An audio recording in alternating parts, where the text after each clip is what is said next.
What you've just heard is one of the many deaths from the monkey, the new major motion picture from Osgood Perkins, Stephen King, and James Wan.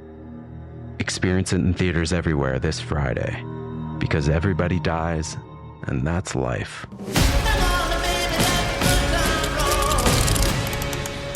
Let's have some fun. At T-Mobile, our critical mission is providing unparalleled 5G coverage for when connectivity is mission critical. Introducing T-Priority, America's best 5G network experience for first responders, even in times of congestion. More capacity, faster speeds, better coverage. T-Priority from T-Mobile, built for tomorrow's emergencies, ready today. Discover more at t-priority.com. For qualifying organizations on eligible rate plans, coverage not available in some areas and may be impacted by emergencies. Hey everyone, and welcome back to Big Mad True Crime, where we get big mad over true crime. I'm your host, Heather Ashley, and today's case is out of Minnesota, Oregon, and Wisconsin. Small talk sucks, so let's dive in.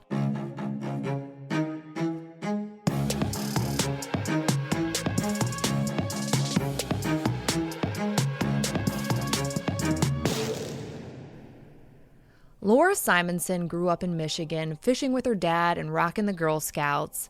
In her teens, she started to struggle with some mental health problems, but with the support of her family, made it through the best that she could. As an adult, she fell in love, got married, and gave birth to 7 children whom she loved and adored. And while she loved and adored them, her mental health struggles worsened, and she and her husband wound up getting a divorce, and her children went to live with their father. However, even that didn't work out, because according to the Milwaukee Journal-Sentinel, in 2010, all 7 children were placed into foster care with Laura's father. Regardless of whether her children were with their father or her father, Laura stayed in touch. And in June of 2012, when Laura was 37 years old, tragedy struck. One of her daughters, who had been in an accident early in her life that resulted in permanent disabilities, suddenly and unexpectedly passed away. According to KAAL TV, Laura's sister says that this is when everything changed for her. Laura was hurting. She lost a child, but she wasn't the type to let anyone in, so instead she became distant, and the people who loved her most really started to worry about her. It's around this time that her father tells the Milwaukee Journal-Sentinel that Laura started placing escort ads online. Her family was concerned, and they did what they could to help, but in the end, Laura was an adult, and they could only do so much. On November 1st of 2013, Laura stopped by her mother's house in Farmington, Minnesota to spend some time with family and just catch up on life. They talked for a bit and enjoyed each other's company, but unbeknownst to everyone there, it would be the last time that they would ever see her alive. On November 2nd, her mother woke up and noticed that Laura's van was parked outside of her house, but Laura wasn't in it, and she certainly wasn't there. They tried getting a hold of her, calling and texting for a few weeks, but all of their calls went unanswered and every text went unresponded to. So on November 22nd, 2013, they called the Farmington police and officially reported Laura missing. In this missing persons report, Laura's mother told authorities everything she knew about her daughter's current state, but added that she thought her daughter might be with a 52-year-old man named Steven Zelich. Farmington police immediately started looking into Laura's disappearance, and according to a press release obtained by KAAL TV from the Olmsted County Attorney, within just a week of her being reported missing, a phone call came in from an employee at the Microtel Inn in Rochester, Minnesota, 70 miles from where she was last seen. The hotel had gotten a crime alert about Laura's disappearance and recognized her as someone who'd recently rented a room there. The hotel staff told police that Laura had checked in with an unknown male on November 2nd, but that he checked out alone on the 3rd. The room had been booked in her name, but the unknown male had driven there and paid for it. They needed to figure out who this unknown male was, so authorities tried running the license plate number he'd put down on the booking form, but they came back with nothing, literally nothing. The plates did not exist, and he had paid in cash, so there was no credit card information that would lead back to this guy's identity. While they were working to confirm the identity of the man Laura was seen with at the hotel, a friend of hers called the detective on her case and let them know that she'd recently been chatting online with a guy whose email was Steven53227@yahoo.com, who went by the usernames of Steven53227 and Mr. Handcuffs. The name Steven rang a bell. Police did some digging and found chats between the two that spanned from September to October of 2013 on the websites Collar Me and a Yahoo chat board called Master B's Slave Room. Both were used for BDSM hookups. The conversations between the two indicated that Laura was interested in becoming the Steven guy's sex slave. He would be her master. This Steven guy seemed to constantly be on the lookout for what he referred to as a no-limit sex slave across multiple different BDSM platforms. Police ran the email address and were able to confirm that it belonged to none other than a Steven Zelich, who came back to a current address in West Allis, Wisconsin, an almost 5-hour drive from where Laura went missing from, and an almost 4-hour drive from the Micro Inn Hotel. Farmington police started connecting the dots and showed the CCTV footage from the Microtel Inn to the West Allis police, and they recognized him. Not because he was some known criminal in the area with an extensive criminal history who they'd been in contact with multiple times. No, they recognized him because he was a former police officer in their county. I say former police officer because he resigned in 2001 after an altercation, which many media sources say involved a prostitute, but let's unpack this incident for a second. The Milwaukee Journal-Sentinel was able to get the police report of the incident between Zelich and said prostitute, and this is how it went. In 2001, a woman running down the road in a bikini, screaming and knocking on doors asking for someone, anyone for help, reported to police that a man had just raped her. She told officers that a guy at the place she worked at offered her $300 to go back to his place for a private dance. He drove her back to his home, and before getting out of the car, she says he gave her $125 of the promised $300 up front. They walked inside, and once in his room, she heard what sounded like handcuffs in his pocket. She asked him about them, and this is when she tells the outlet that Zelich went ballistic. She tried to leave, but says that Zelich grabbed her by the neck, threw her onto the floor, and started choking her. She asked him, "Are you going to kill me?" To which she says he responded with, "Are you going to have sex with me?" Thankfully, she was able to kick him off and run for her life. The victim was able to take police back to the place that she says it happened at and identified Zelich as the man who attacked her. He was brought in for questioning by the very department that he worked for at the time. Now, Zelich denied all accounts of her story and said that he, in fact, was the victim, that he had brought her back to his place not for any particular reason, and watched her take money out of his wallet and put it into her purse. So that's why he says he grabbed her neck, they struggled, and fell onto the floor. According to him, he let up because he realized that if he didn't, he was going to hurt her. It seems odd that you would watch someone take money from your wallet, place it into their purse, and would wait until that entire transaction was completed before reacting. And when you did react, you didn't just grab the purse and get your money, you grabbed the woman by the neck and wrestled with her. I shit you not that the police made this victim give Steven his $125 back, and for what it's worth, it wasn't in her purse. It was tucked away in her hair. And on top of making her return $125 to her accused rapist, they actually arrested her for 2 outstanding warrants, one for prostitution and one for a traffic violation. Knowing she had outstanding warrants, she still ran for her life, banging on doors, pleading for help, and because she did, she was arrested.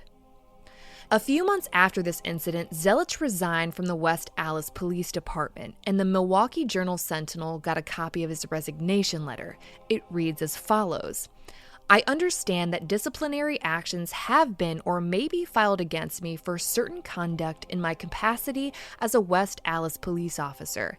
In order to avoid the filing of charges and or a public hearing on such charges, I hereby resign as a police officer with the West Allis Police Department effective August 17th, 2001 at 12 a.m. And it worked. Zelich never faced any criminal charges for what he did to this woman. Being a cop was Zelich's get-out-of-jail-free card, and with his clean record, he could go and work wherever else he wanted, and no one would know a thing. He even received a lump sum of money to cover his saved-up leave and vacation time. A third party told the outlet that Zelich's victim didn't want to cooperate in pressing criminal charges, but can you blame her? When she tried to report it, she was the one who wound up in jail.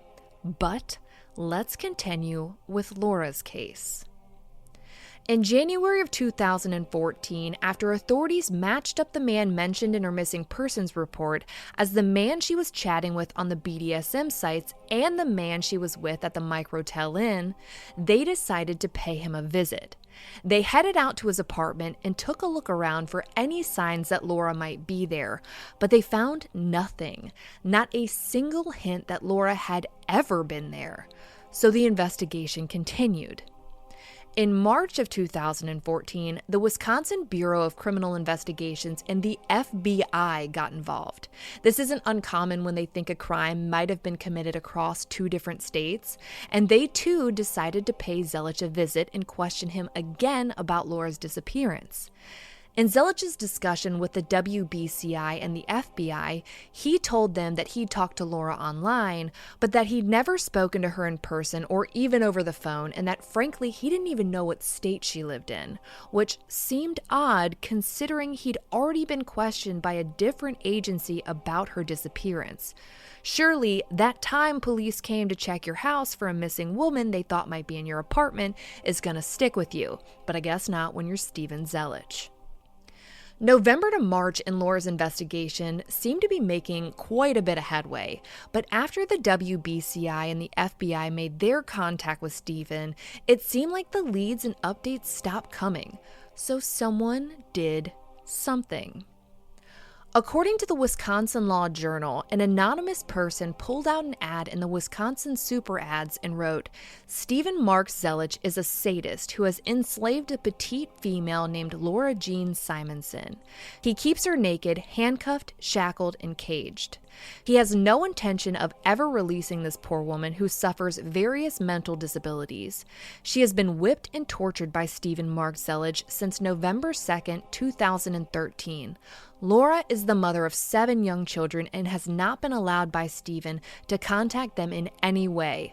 The police have not been able to locate where Stephen has Laura imprisoned. Please join our efforts to find and free Laura Simonson." That's a lot of new information, and by someone who seems set on making sure that if no one was going to arrest Zelich, that the world would know what they think he's doing. But even with that, the updates stalled until June 5th of 2014.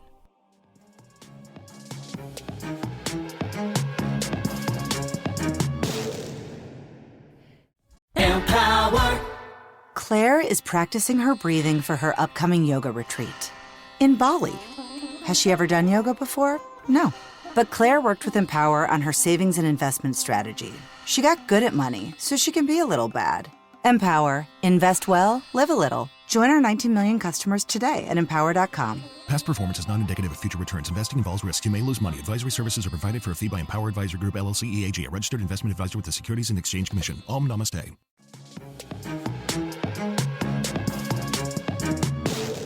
On June 5th, 2014, someone driving down North Como Road in Geneva, Wisconsin, just a 40-minute drive from Zelich's apartment, called the police to report that there were suitcases in the roadway.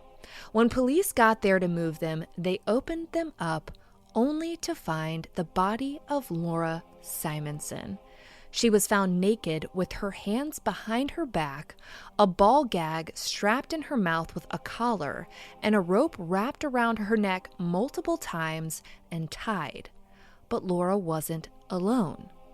There was one severely decomposed body in each of the 2 suitcases. And while police were able to identify Laura pretty quickly, they had no idea who the second body could belong to. She too was found naked. Her hands were tied behind her back with the same kind of rope found around Laura's neck, and she was partially covered by a garbage bag. With the help of the police and the medical examiner's office, the Milwaukee Journal-Sentinel reported that Jane Doe had an overbite, crooked bottom teeth, and a heart-shaped tattoo on her lower left abdomen.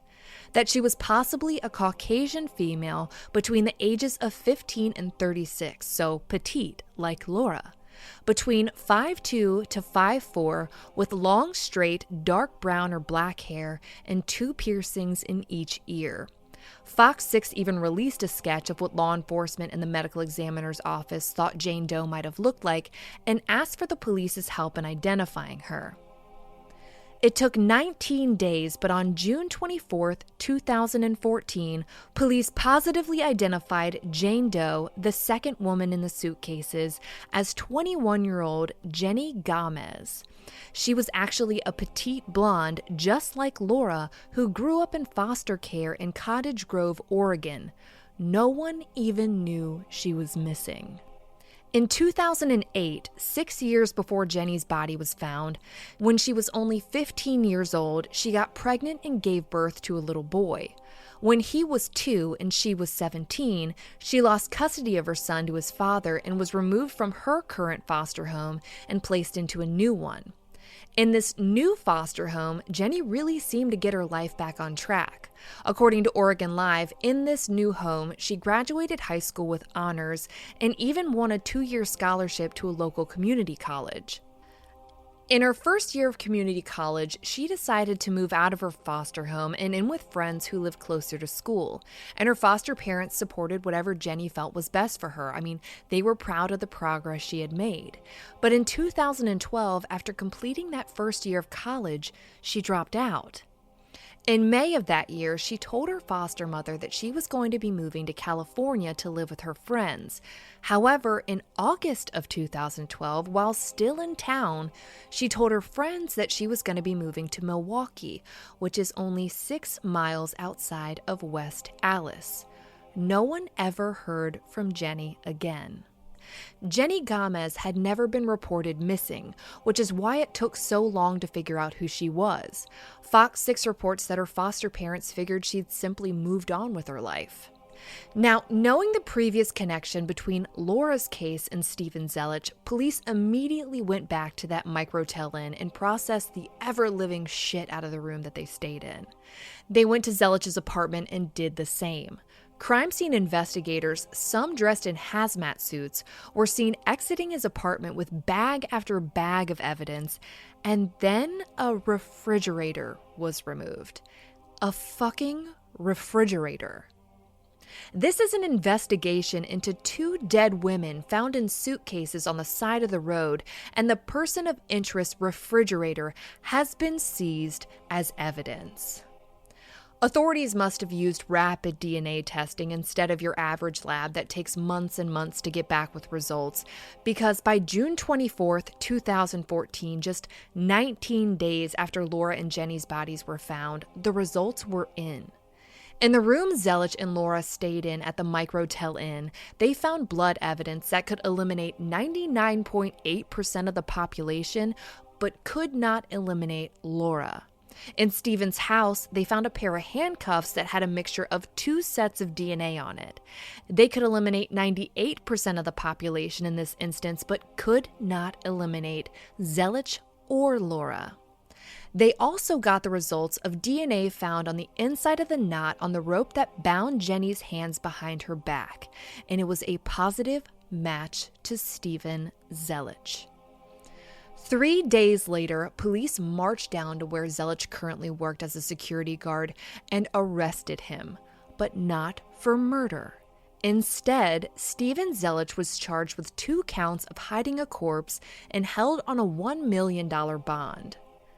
This was a shock and a little bit of a disappointment to a lot of people, but the investigation so far had been into confirming that Zelich was the person who dumped their bodies on the side of Como Road. Homicide charges would have to come from the counties in which the homicides took place in.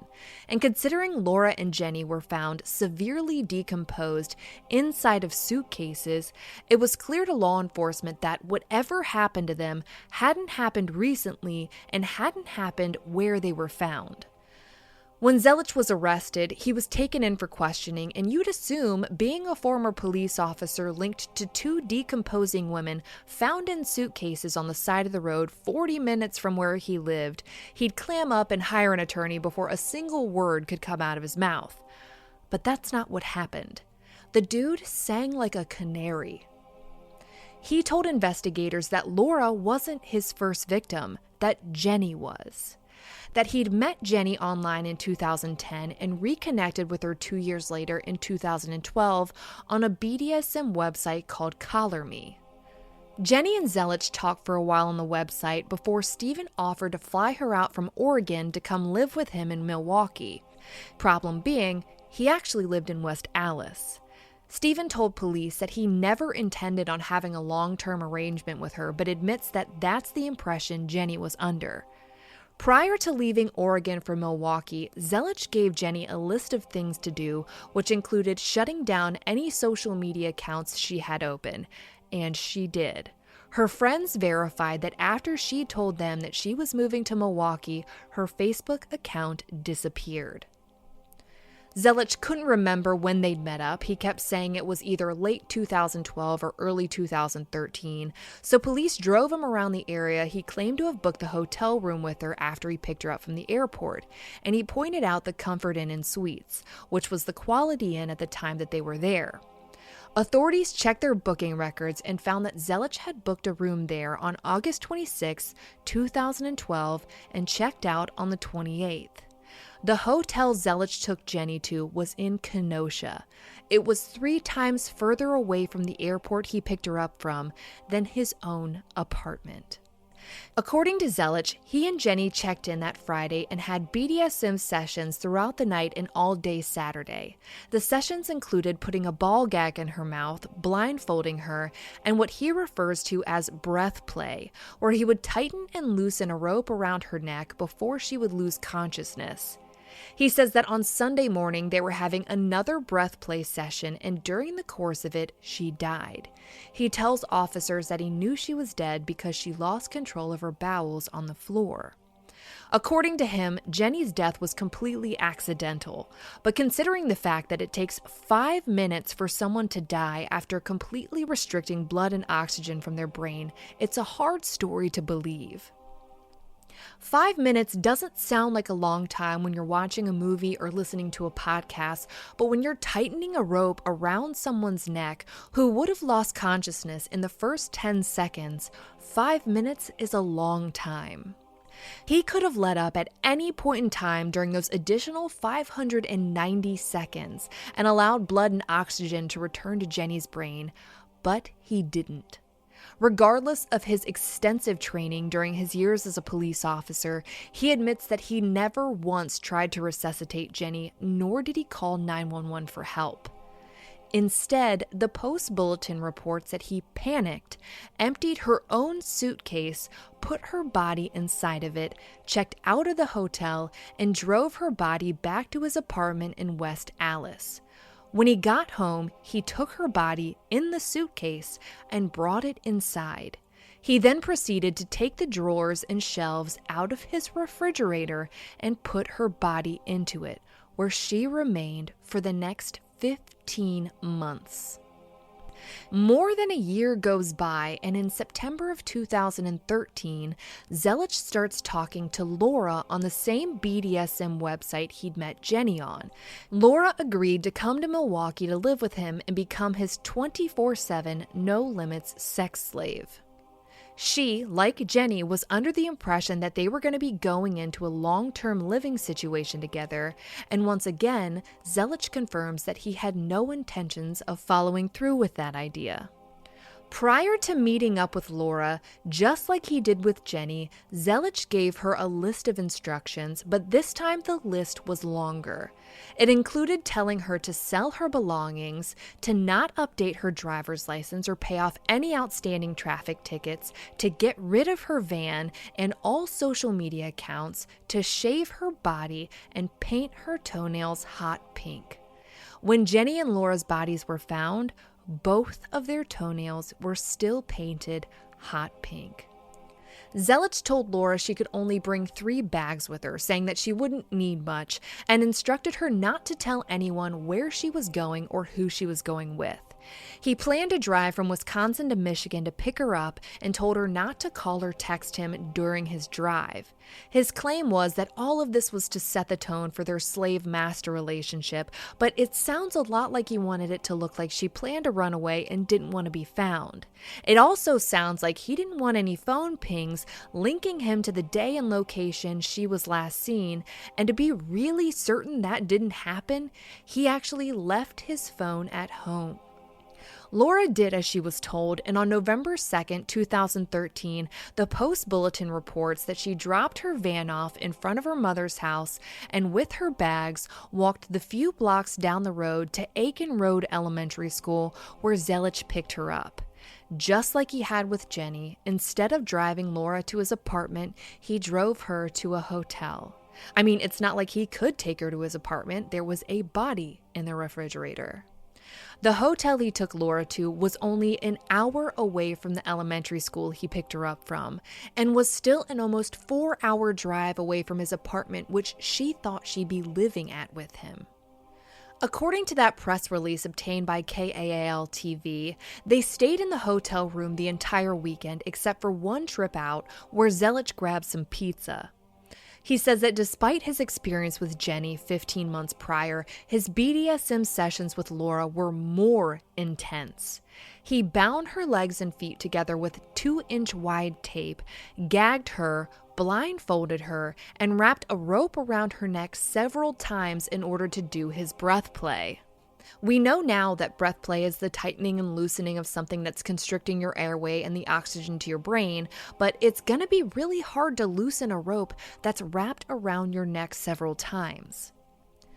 Just like Jenny, Laura also died on a Sunday morning, after which Zelich claims was breath play gone wrong, and once again, he didn't try to resuscitate her, he didn't call 911, he just emptied her suitcase, put her inside of it, and checked out of the hotel. He put the suitcase containing Laura's body into the trunk of his car and went back to his apartment, but this time he didn't take her out. Instead, he went inside, took Jenny's body out of the refrigerator, put her back into her suitcase, which he had kept this entire time, and took Jenny out to his car and put the suitcase containing her body into the same trunk that Laura's was now in, and just left them there. It was November in Wisconsin, so it was cold, and he figured the temperature outside would stop the decomposition process. And if he already had one body in the trunk, it made sense to have them both in there instead of one in the trunk and one in his refrigerator. When police had come to Zelich's apartment looking for Laura in January of 2014, they had missed a body in his refrigerator by 2 months. There were no signs of Laura there because she was in his trunk. After the death of Laura, Zelich went along with his life as normal. With 2 dead women in the trunk of his car, he continued posting online looking for another 24/7, no-limits sex slave. The Post-Bulletin reports that Zelich was actually in contact with a woman named Petra who was considering becoming his no-limits torture slave and discussing the fact that there would be no safe word. His last communication with Petra was the day before Jenny and Laura's bodies were found. Zelich continued going to work as normal, driving every day with Jenny and Laura's bodies in his trunk, but that became problematic as winter changed to spring and spring was about to become summer. As the weather warmed up, the smell in his car got worse and worse. He was a heavy smoker, so that covered up the smell a bit, and when that didn't work, he'd spray something to try and mask it. But one day in June of 2014, while he was at work, a coworker passed his car and made a comment about how bad it smelled, and that's when he knew that he had to get rid of the bodies. So sometime between June 1st and June 5th of 2014, he took the 40-minute drive to Geneva and wandered around until he found a desolate stretch of road where there were no houses and no streetlights, took the suitcases out of his car and threw them into a ditch, never thinking that within just a matter of days, they'd be found and linked back to him. But they were. In July of 2014, Zelich had his preliminary hearing for the 2 charges of hiding a corpse, and even though he'd given police damn near every detail a prosecutor could ever need to convict him, this motherfucker pled not guilty, which seemed insane considering the fact that he hadn't even been charged with murder yet and he had to know that was coming. The Milwaukee Journal-Sentinel reports that his attorney argued that the charges might not stick because Zelich left the suitcases in plain view, that he wasn't trying to conceal their bodies, he wanted them to be found. Dude concealed Jenny's body in his refrigerator for 15 months and concealed Jenny and Laura both in suitcases that were also concealed in his trunk for 8 months. I think the concealment argument shit the bed a long time ago, but a defense attorney's gonna do what a defense attorney's gotta do. A month later, 2 months after finding Jenny and Laura's bodies, Zelich was finally charged with first-degree homicide. But not in both murders, and not even in the murder he seemed to have the most known ties to. He was only charged in Jenny's case, and this son of a bitch pleads not guilty again. 8 months went by of small court appearances here and there about discovery and stuff that made the news but didn't really update anybody on the case. But in April of 2015, as they were preparing to go for trial for Jenny's murder, a judge ruled that during the process of her trial, the prosecution wouldn't be allowed to mention anything about Laura. They obviously appealed the decision considering the 2 deaths were so intertwined, but the appeal was denied again. It's mind-numbingly frustrating, but from a legal standpoint, I kind of get it. As of yet, Zelich still hadn't been charged in Laura's murder, so bringing it up at Jenny's trial would be kind of a legal gray area that would be easily appealed after an unwanted verdict by the defense. That gray area, however, would become very black and white in November of 2015.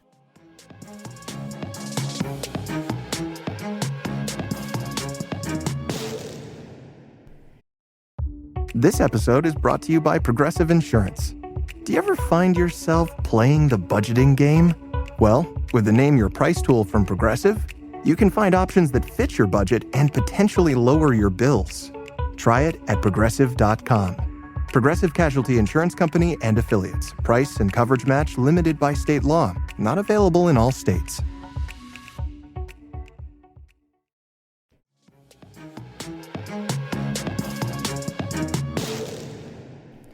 2 years after Zelich strangled Laura Simonson with the rope found still wrapped and tied around her neck, he was finally charged with her murder, and they didn't go light on him either.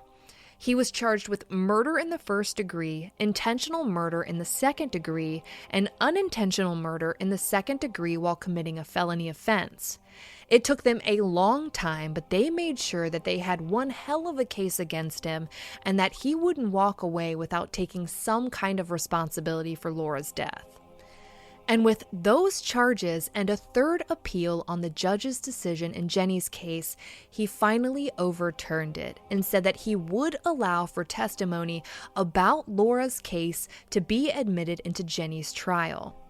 Jenny's trial was scheduled to start in just a month, and with a giant case of the oh fucks, Zelich decided to change his plea to guilty for a lesser charge of first-degree reckless homicide, which could get him up to 45 years and an additional 5 years for hiding the corpse, which he also changed to a guilty plea. It's no life sentence, but it removed the possibility of no sentence at all if he was found not guilty. And because he didn't have to go to trial, other women who were going to have to testify to their experiences with Zelich no longer had to go to trial either. He was ultimately sentenced to 35 years for Jenny's murder and an additional 3 for hiding her body, but he still had another set of murder charges to answer to. You'd think that because he pled guilty to Jenny's murder that he'd go ahead and plead guilty to Laura's, but that's not exactly how it went. He waited until December of 2016 to change his plea to guilty in Laura's case. In February of 2017, he agreed to a sentencing deal of 25 years in Laura's death to a charge of second-degree murder with intent, not admitting to any premeditation. He'll serve his first sentence in Wisconsin, and once that one is finished, he'll be moved to Minnesota to finish out his second. Considering Zelich's age, this is a life sentence. He's currently sitting in Dodge Correctional, the same prison as Chris Watts, and he will never see another free day so long as he shall live. A lot of people have wondered through the years if maybe there are more victims of Zelich's out there, and in my sleuthing, I think there might be at least one. Fox 6 reported that Zelich met a girl in 2006 on Collar Me, and they began a kind of online dating relationship. Now, that relationship didn't work out, but their friendship did, and she moved herself and her kids into his place, and they became his roommates for a year. While she was living there, Fox 6 says that she wandered down to his basement where she found a big metal dog crate and a bunch of bondage equipment.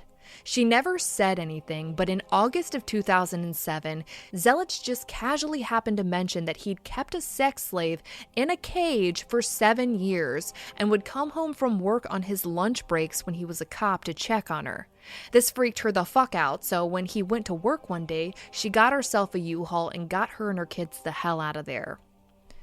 And you might think, oh, maybe he's just making shit up to try and sound cool or whatever Zelich defines as cool, which is a road I don't even want to go down. But after Zelich was charged, a woman joined a website called Web Sleuths and posted that she'd actually met up with Zelich on a few occasions. She had met him on a BDSM website in 2003. Her experience with Zelich was eerily similar to what we know about his time with Jenny and Laura. He used a ball gag on her, put a hood over her head, and they too did breath play. According to her posts, they had no safe word, just like Zelich had talked about with Petra, and at times the bondage equipment would make it hard for her to breathe.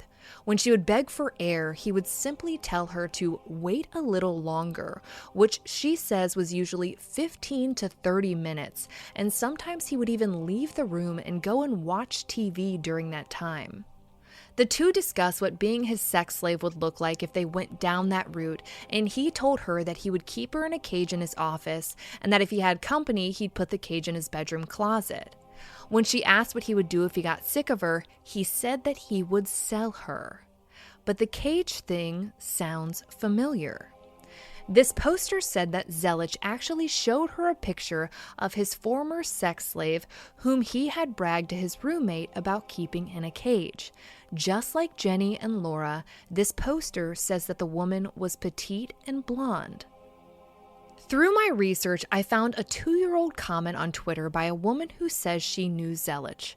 I reached out to her and she was willing to talk to me about her experience with him. And when she did, it all sounded eerily similar. She too is a beautiful blonde who met him on Collar Me in 2004.